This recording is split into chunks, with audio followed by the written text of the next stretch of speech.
Hey everybody, Jake here from Bearded Gear, and I have a first impressions to do for you. If you haven't watched my unboxing of this, it is the Nitch Designs Ingress.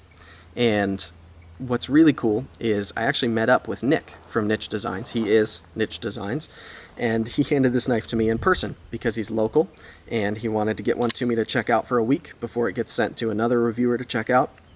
And so when I met up with Nick to see this knife, I learned a bit about it, but I also learned a bit about him and got to have a real cool conversation with a real cool dude. So bear in mind, part of why I like this knife is because I now like the guy behind it.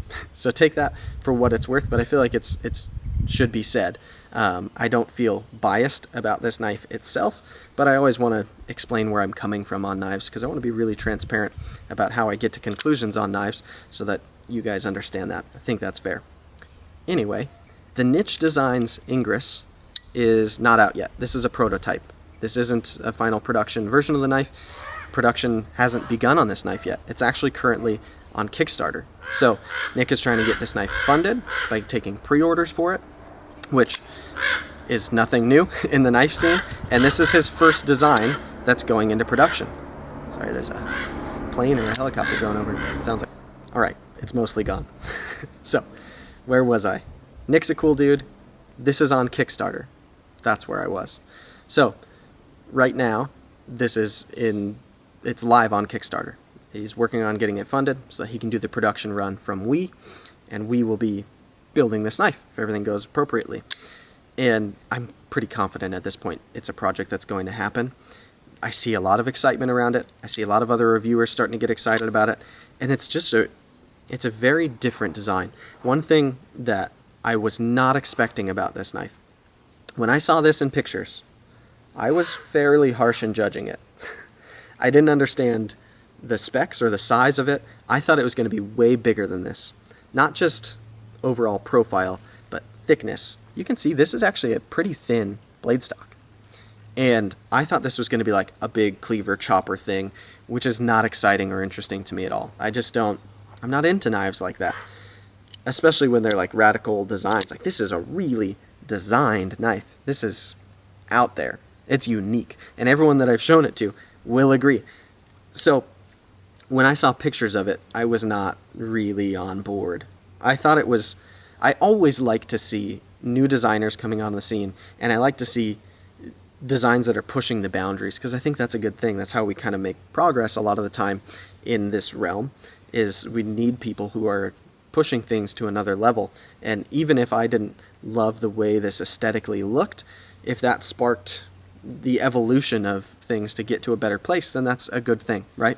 So, without being too philosophical and getting off into those weeds, I was curious to check it out when Nick reached out to me and said that I could borrow one for review, because it was wildly different. You haven't seen anything else like this on my channel. I've never owned or handled anything else like this. It is a different knife. And so what was really cool to me about meeting Nick is I think he may have known because of a lot of my videos. He hasn't watched all of my videos, but I don't know who has. I have like 200 at this point, and it's been 3 months. Anyway, I think he noticed that I talk philosophy of use a lot, and that's an important part of the knife conversation to me. For just about anything that I test or review or buy, I like to have an idea in my mind of what it's for, and I want it to be good at that thing. I find myself less and less into all-arounder type of knives, where it's like, I think I even jokingly said in my unboxing, like sometimes knives get marketed as being like a robust outdoor folder that's also at home in a suit. I don't want that. I want an outdoor folder, and I want a gentleman's knife. I don't need things to be both, because I have a huge variety of gear at this point. So one thing that's really cool that Nick expressed to me in person was that this knife is designed for something that it never occurred to me by seeing it in photos that it could be designed for. Like I said, I thought this was like a big cleaver-style Warncliffe chopper thing, and that's not what it's designed for at all.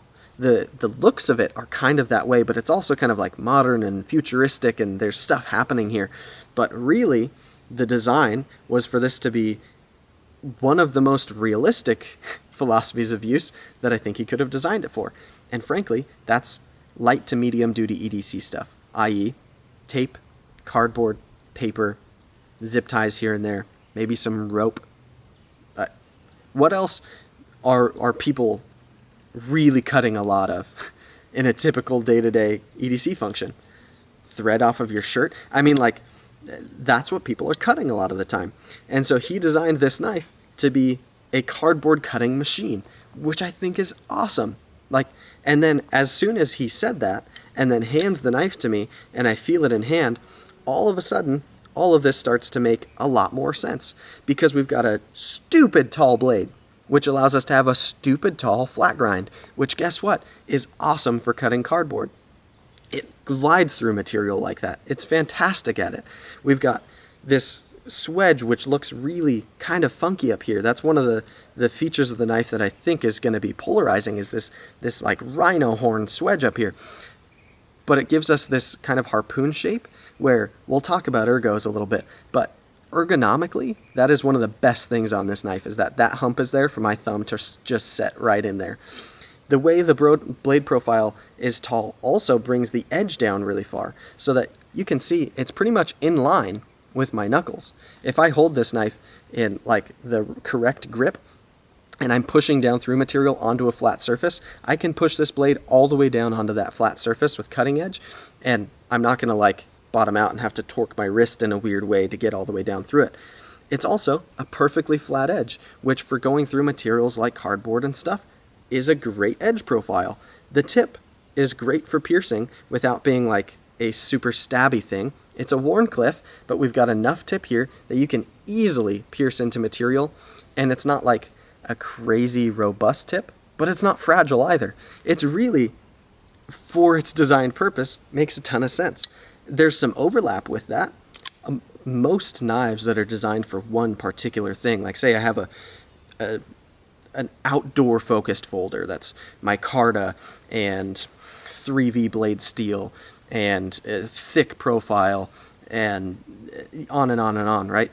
That knife is, in theory, going to shine in an environment like this, but it also might have some overlap and be like a pretty good tactical knife, or it could have some overlap and actually be a decent EDC knife.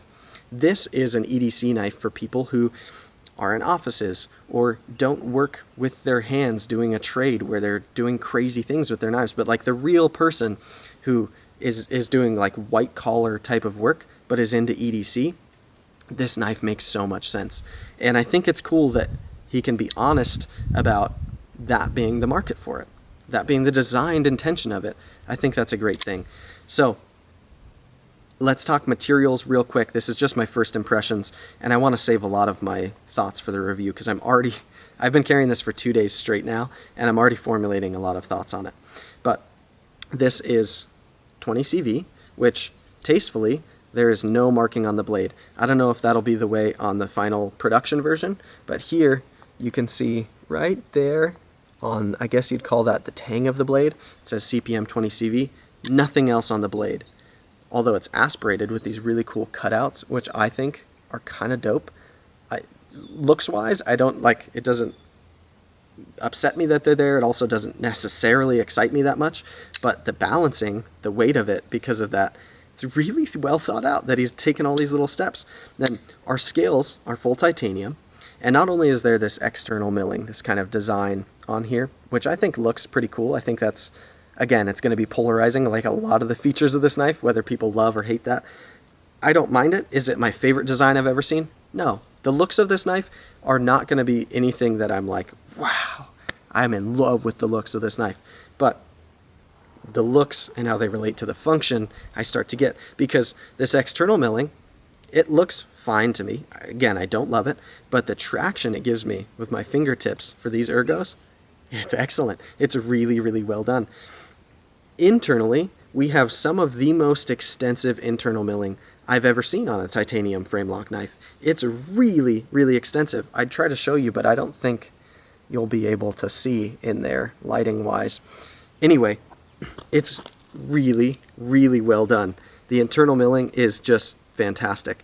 Then we've got this backspacer, which is titanium as well, and it's got an integrated lanyard hole, which I never use lanyard holes, but if you're going to put one on, do it like this, in a way that looks good on the design and isn't going to bother me. It isn't in the way of the clip or the ergos or anything. It's part of the design, and it doesn't feel bad in hand. It doesn't make the knife worse or better, in my opinion. That's fine, because for that small portion of the population that's going to put a lanyard on this knife for some reason, which I'll never understand, now you have the option. So, yeah, titanium backspacer, titanium clip. This one is not a milled titanium clip, which frankly, I kind of like that it's not. I feel like titanium milled clips get overused a little bit at this point. On certain knives, they make a lot of sense. This knife, I can almost definitively say, carries better with this clip than it would with a milled titanium clip. The functionality of a bent titanium clip is just better in my opinion.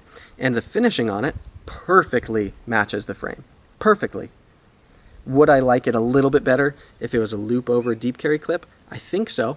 I probably would, because I usually prefer deep carry clips, but it's hard to say because I haven't felt this knife with a deep carry clip on it. But it's done well. The hardware is nice. Everything about it feels well made to me, and it should be. We, who's producing this knife, makes excellent titanium frame locks with 20 CV, and their finishing is great. Their fit is fantastic in all of my experiences. I don't know if I own a knife right now that's made by We, but I've owned several, quite a few over the last couple of years. And so, anyway, where does that leave us? We've got good materials, we've got good fit and finish, we've got a design which visually is striking, but comes together to function really well in my opinion. I had an interesting experience yesterday where I saw both my brothers and my dad. I was at my parents' house for a birthday dinner, and I always show them what I'm carrying because they're all into knives too. Not like me, I'm a maniac, but they're also into knives. And so I handed this to them because it was in pocket, and one by one, each and every one of them had a very similar reaction where they were like, what in the world even is this? It's so different from anything that I know of. I feel like I've heard a couple people in the comments of one of my last videos compared it to an artisan. I'll have to look up the one that they compared it to visually, because to me this knife just looks so different. It's not trying to be like anything else. It's trying to function well. And it looks, some people I'm sure will think this is one of the coolest looking knives they've ever seen. I'm not usually into the aesthetics of like really out there stuff like this, but it doesn't necessarily ruin a knife for me. It doesn't make me not want it, especially if I can get it in hand and feel that it's this good. But yeah, each of my brothers and my dad were all like, what even is this knife for? Because if you don't understand the philosophy of use, it just seems kind of crazy for no reason, I think. And so I think it's important that people understand, if your brain works at all like mine, that the craziness of how this looks, it serves a purpose. And that purpose, I think, is actually functional for a lot of people. I joked in my unboxing that I have spent a lot of money on knives that I've bought because their philosophy of use is a very narrow thing. I made the example of my Spyderco Salt 2, which I bought mostly for like when I go kayaking a couple of times this summer. Most people wouldn't justify buying an $85 knife, $90 knife, whatever that is, to go kayaking a couple of times. That's kind of a weird thing to do. I've spent more than this knife costs. I think this version is $195 on Kickstarter right now. I've spent way more on that on knives that are much less functional than this. And as soon as you identify that like this knife is kind of designed to be a cardboard cutting machine, that's a task that I think, if people are honest with themselves, is one of the most frequent things they do with their knives. Most people, we open packages with our knives several times a week, maybe. It's 2020. If you're like me, I get an Amazon package, if not daily, it averages out to more than one a day, because sometimes I'm getting several a day. And then beyond that, like the amount of shipments I receive, not just of knives, but of stuff, I'm cutting through cardboard all the time, whether I'm just opening the box or I'm processing it to go in the recycling or whatever it is. I cut cardboard and tape and paper and that kind of stuff a lot. So if you're looking at this as comparing it to like a box cutter, like a safety knife or whatever that takes razor blades, then yeah, this is very expensive. But if I look at it compared to other knives that I've purchased that have narrow intended uses, I would use this a lot more than I'd use a lot of those, is what I'm trying to say. And so I get it. I feel like I understand it philosophically, and that makes it really cool to me. I like it when knives make sense, and yeah, I don't know. I talked a lot about the ergos in my unboxing, and I want to reiterate, in case you didn't watch that, the ergos on this knife are one of the best I've ever felt in a titanium scaled frame lock knife. The way that this handle is shaped and the way that my handle fits into it, or that my hand fits into it, it's just so good. It's so locked in. It is not the most comfortable knife I've ever handled. Far from it. It's not uncomfortable, but I've had other knives that just feel like molten and almost gooey in the hand, and they're so smooth in all the spots where they should be smooth. And this, it's not that it's rough or hot spotty, but it doesn't feel smooth. This knife feels more tool-like in how gripped, how like vice-like my hand is on it. It's like it's magnetic, like it wants to stick into my hand. It's really an interesting sensation, especially when I put my thumb there on the curve where it meets that swedge of the harpoon style little notch there. It's like, it just feels so locked in a way that's hard for me to even verbalize. So ergonomically, this knife is a win. In pocket, it's really light, it's fairly slim, so it's pretty comfortable, but it's very wide. You're not going to get around that width, let's be honest. I will say, I've carried it in shorts, jeans, and now these like chinos that I wear hiking a lot. In all three pairs of pants, I've had my wallet next to it in pocket. I have no problem reaching in and getting my wallet. I've got no problem like pulling this in and out of pocket. It carries well for its size, but it's going to be a very wide knife. There's no getting around this tallness. So yeah, I guess those are my first impressions of this. I'm really excited to see where it ends in a week. I'm going to be, I think the deal I'm making with myself is I'm not going to let myself get in on the Kickstarter and pre-order one of these until I've had it in pocket for the week and tested it sufficiently, and that'll probably kind of be my conclusion, is whether spending a week with it leads me to pre-ordering one. And I think I probably am, if I have to guess. I really am enjoying it quite a bit, and it's different in a fun way now that I've experienced it, and I don't know, I just like it. Plus I like the maker, which says a lot too. Like, it feels good to buy from people who you know are cool. And I now know that Nick is a cool dude, and so it would be cool to own a knife from a guy that I met, and I imagine I'll meet him again. I've already talked to him about lending him some gear that he'd like to check out, and he's a cool dude who's genuinely in the scene and into gear like I am, and probably you are, who's watching this video, which is a cool thing to me. So anyway, I'm going to find a shady spot now that I'm in direct sunlight, which wasn't the way it started when I started filming. But this is the Nitch Designs Ingress, and it is very, very different, and I'm kind of digging it a lot more, definitely way more than I thought I would the first time I saw a photo of it. So it's a surprisingly very cool knife. And yeah, you guys will see more of it in about a week before I send it off to the next reviewer. So be on the lookout for that, and I will talk to you guys soon.